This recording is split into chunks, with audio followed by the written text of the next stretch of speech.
नमस्कार दोस्तों, मैं आपका दोस्त Kuldeep Singh. Sirsa update news time और आर हरियाणा पर आपका स्वागत है। दोस्तों, अभी हम पहुंचे हैं गांव बकरियांवाली। गांव बकरियांवाली में किसान साथी बैठे हैं।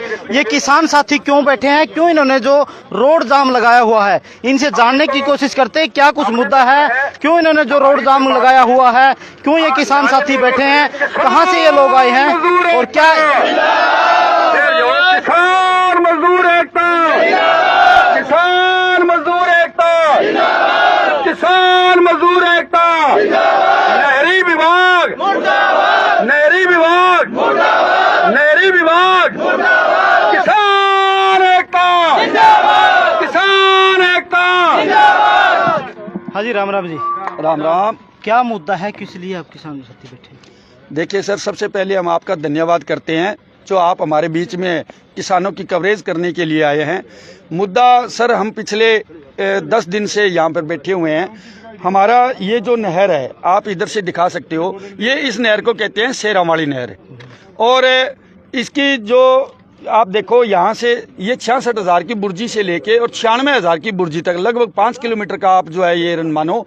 इसमें हमारी जो नहर की जो गहराई है वो कम से कम 10 फुट नीचे है, पीछे 100 फुट में 10 फुट ऊपर है, और यहाँ आकर जो है 10 फुट नीचे कर दी गई है हमारी नहर।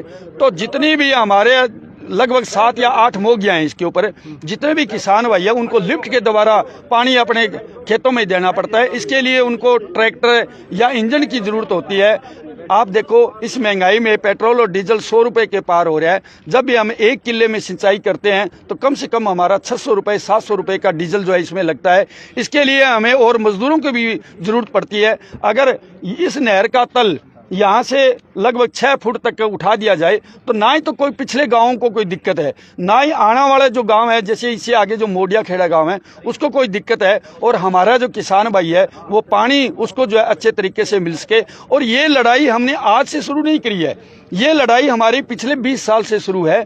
20 साल में मुख्यमंत्री भी आए, 20 साल में MLA भी आए अलग अलग पार्टी से। जो भी MLA और मुख्यमंत्री आए उन्होंने हमें सिर्फ दिलासा के सिवाय कुछ नहीं दिया। अब इस नहर का रीमॉडलिंग का कार्य जारी है। जब भी रीमॉडलिंग का कार्य शुरू हुआ, अगले दिन हमें पता लगा, हमने ये कहा भी इसका जो निर्माण कार्य है ये रीमॉडलिंग है, तो इसका मतलब आप ऊंचा नहीं उठा रहे। उन्होंने कहा जी ऊंचा उठाने के लिए हमें नहीं कहा गया है, हम सिर्फ रीमॉडलिंग करेंगे। हमने कार्य बंद करवा दिया। लेकिन देखो, 10 दिन हो गए, ना ही तो कोई हमारे पास नहरी विभाग का कोई SC या बड़े अधिकारी हमारे पास आए हैं, ना ही कोई प्रशासनिक अधिकारी आया है। भी हमारी आगे की जो बातचीत है वो शुरू करने के लिए हमने पहले एक ही दिन जब हमने शुरू किया, एक बातचीत का जो दौर है वो जारी रहेगा। आज हम जो यहाँ पर 2 घंटे का हमने जाम लगाया है वो प्रशासन और शासन को जगाने के लिए लगाया है।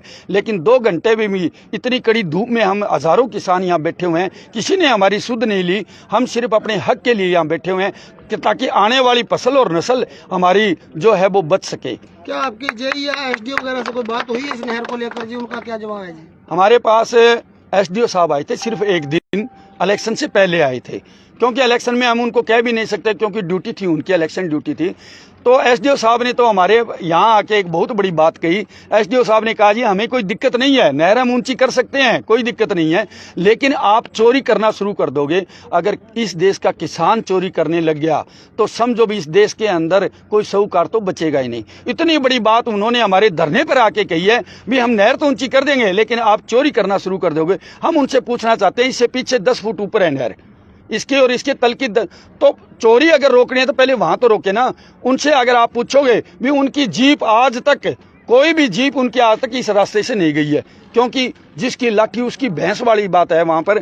और यहाँ पर किसानों का अगर 4-6 फुट या 5 फुट तल ऊंचा कर दिया जाए इस नहर का, तो ये सारे किसान बगैर लिफ्टिंग के अपना पानी लगा सकते हैं।